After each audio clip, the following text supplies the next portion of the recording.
Un hombre sin suerte. El día que cumplí 8 años, mi hermana, que no soportaba que dejaran de mirarla un solo segundo, se tomó de un saque una taza entera de lavandina. Abby tenía 3 años. Primero sonrió, tal vez por el mismo asco. Después arrugó la cara en un asustado gesto de dolor. Cuando mamá vio la taza vacía colgando de la mano de Abby, se puso tan blanca como ella. Abby, mi Dios, eso fue todo lo que dijo mamá. Abby, mi Dios. Y todavía tardó unos segundos más en ponerse en movimiento. La sacudió por los hombros, pero Abby no respondió. Le gritó, pero Abby tampoco respondió. Corrió hasta el teléfono y llamó a papá. Y cuando volvió corriendo, Abby seguía de pie, con la taza colgándole de la mano. Mamá le sacó la taza y la tiró en la pileta. Abrió la heladera, sacó la leche y la sirvió en un vaso. Se quedó mirando el vaso, luego a Abby, luego el vaso y finalmente tiró también el vaso a la pileta. Papá, que trabajaba muy cerca de casa, llegó enseguida y todavía le dio tiempo a mamá a hacer todo el show del vaso de leche una vez más, antes de que él empezara a tocar la bocina y a gritar. Mamá pasó como un rayo cargando a Abby contra su pecho. La puerta de entrada, la reja y las puertas del coche quedaron abiertas. Sonaron más bocinas y mamá, que ya estaba sentada en el coche, empezó a llorar. Papá tuvo que gritarme 2 veces para que yo entendiera que era a mí a quien le tocaba cerrar. Hicimos las 10 primeras cuadras en menos tiempo de lo que me llevó cerrar la puerta del coche y ponerme el cinturón. Pero cuando llegamos a la avenida, el tráfico estaba prácticamente parado. Papá tocaba bocina y gritaba: ¡Voy al hospital! ¡Voy al hospital! Los coches que nos rodeaban maniobraban un rato, milagrosamente conseguían dejarnos pasar, y un par de coches más adelante. Todo empezaba de nuevo. Papá frenó detrás de otro coche, dejó de tocar bocina y se golpeó la cabeza contra el volante. Nunca lo había visto hacer una cosa así. Hubo un momento de silencio y entonces se incorporó y me miró por el espejo retrovisor. Se dio vuelta y me dijo: «Sácate la bombacha». Tenía puesto mi jumper del colegio. Todas mis bombachas eran blancas, aunque eso era algo en lo que yo no estaba pensando y no podía entender el pedido de papá. Apoyé las manos sobre el asiento para sostenerme mejor. Miré a mamá y ella gritó: «¡Sácate la puta bombacha!». Y yo me la saqué. Papá me la quitó de las manos, bajó la ventanilla, volvió a tocar bocina y sacó afuera mi bombacha. La levantó bien alto mientras gritaba y seguía tocando. Y toda la avenida se dio vuelta para mirarla. La bombacha era chica, pero también era muy blanca.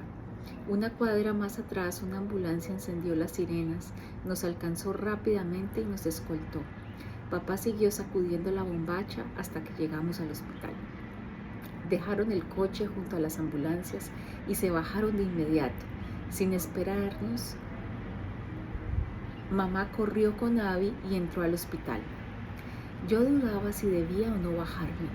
Estaba sin bombacha y quería ver dónde la había dejado papá, pero no la encontré ni en los asientos delanteros ni en su mano, que ya cerraba desde afuera su puerta.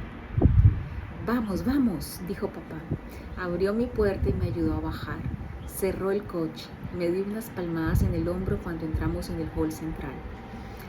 Mamá salió de una habitación del fondo y nos dio una seña. Nos hizo una seña. Me alivió ver que volvía a hablar. Daba explicaciones a las enfermeras. «Quédate acá», dijo papá, y me señaló unas sillas naranjas al otro lado del pasillo. Me senté. Papá entró en el consultorio con mamá y yo esperé un buen rato. No sé cuánto, pero fue un buen rato. Junté las rodillas bien pegadas y pensé en todo lo que había pasado en tan pocos minutos y en la posibilidad de que alguno de los chicos del colegio hubiera visto el espectáculo de mi bombacha. Cuando me puse derecha, el jumper se estiró y mi cola tocó parte del plástico de la silla. A veces la enfermera entraba o salía del consultorio y se escuchaba a mis padres discutir. Una vez que me estiré un poquito, llegué a ver a Abby moverse inquieta en una de las camillas y supe que al menos ese día no iba a morirse. Y todavía esperé un rato más.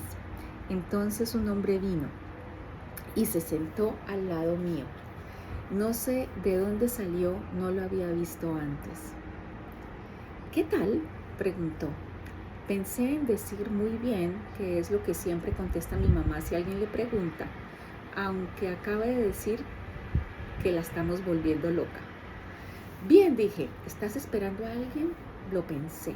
No estaba esperando a nadie, o al menos no es lo que quería estar haciendo en ese momento.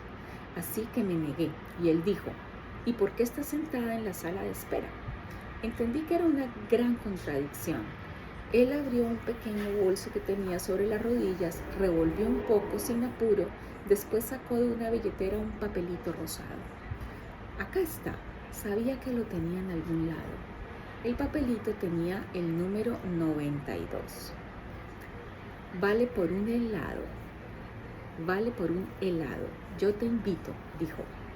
Le dije que no. No hay que aceptar cosas de extraños. Pero es gratis, me lo gané. No. Miré al frente y nos quedamos en silencio. Como quieras, dijo él sin enojarse. Sacó del bolso una revista y se puso a llenar un crucigrama.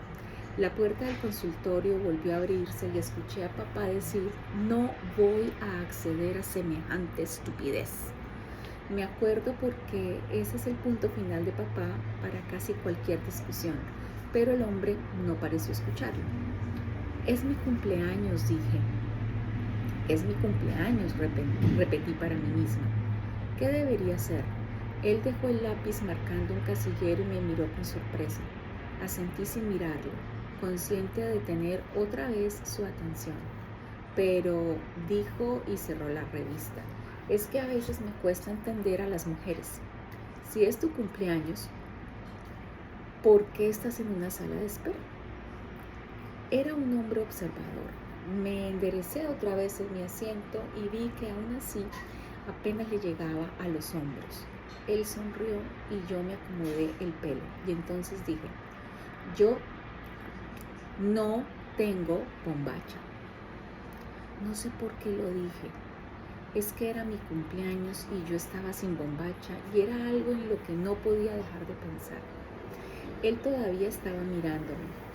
Quizás se había asustado u ofendido y entendí que, aunque no era mi intención, había algo grosero en lo que acababa de decir. Pero es tu cumpleaños, dijo él. Asentí. No es justo. Uno no puede andar sin bombacha el día de su cumpleaños. Ya sé, dije, y lo dije con mucha seguridad, porque acababa de descubrir la injusticia a la que todo el show de Abby me había llevado.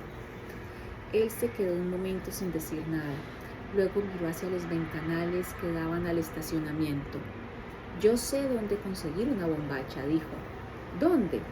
Problema solucionado. Guardó sus cosas y se incorporó.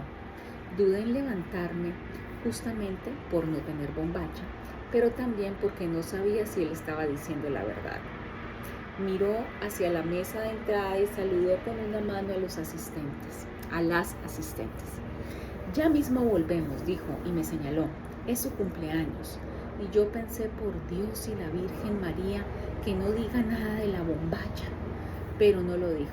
Abrió la puerta, me guiñó un ojo y yo supe que podía confiar en él. Salimos al estacionamiento de pie y yo apenas le pasaba de la cintura. El coche de papá seguía junto a las ambulancias. Un policía le daba vueltas alrededor, molesto. Me quedé mirándolo y él nos miró y él nos vio alejarnos. El aire me envolvió las piernas y subió acampanando mi jumper. Tuve que caminar sosteniéndolo con las piernas bien juntas. Él se volvió para ver si lo seguía y me vio luchando con mi uniforme. Mejor vamos pegados a la pared. Quiero saber a dónde vamos. No te pongas quisquillosa, darling. Cruzamos la avenida y entramos en un shopping. Era un shopping bastante feo. No creo que mamá lo conociera. Caminamos hasta el fondo hacia una gran tienda de ropa una realmente gigante que tampoco creo que mamá conociera. Antes de entrar él dijo, no te pierdas, y me dio la mano, que era fría y muy suave. Saludó a las cajeras con el mismo gesto que les había hecho a las asistentes a la salida del hospital, pero no vi que nadie le respondiera. Avanzamos entre los pasillos de ropa, además de vestidos, pantalones y remeras, había ropa de trabajo, cascos, jardineros amarillos como los de los basureros guardapolvos de señoras de limpieza, botas de plástico y hasta algunas herramientas. Me pregunté si él compraría su ropa ahí y si usaría alguna de esas cosas, y entonces también me pregunté cómo se llamaría. Es acá, dijo. Estábamos rodeados de mesadas de ropa interior masculina y femenina. Si estiraba la mano podía tocar un gran contenedor de bombachas gigantes, más grandes que las que yo podría haber visto alguna vez, y a solo 3 pesos cada una. Con una de esas bombachas podían hacerse 3 para alguien de mi tamaño. Esas no, dijo él, acá, y me llevó un poco más allá a una sección de bombachas más pequeñas. Mira todas las bombachas que hay. ¿Cuál será la elegida, my lady? Miré un poco, casi todas eran rosas y blancas. Rosas o blancas. Señalé una blanca, una de las pocas que había sin moño. Esta, dije, pero no tengo para pagar. Se acercó un poco y me dijo al oído, eso no hace falta. ¿Sos el dueño? No, es tu cumpleaños. Sonreí, pero hay que buscar mejor, estar seguros. Ok, darling, dije. No digas ok, darling, dijo él, que me pongo quisquilloso, y me imitó sosteniéndome la pollera en la playa de estacionamiento. Me hizo reír, y cuando terminó de hacerse el gracioso, dejó frente a mí sus 2 puños cerrados, y así se quedó hasta que entendí y toqué el derecho. Lo abrió, estaba vacío. Todavía podés elegir el otro. Toqué el otro, tardé en entender que era una bombacha porque nunca había visto una negra.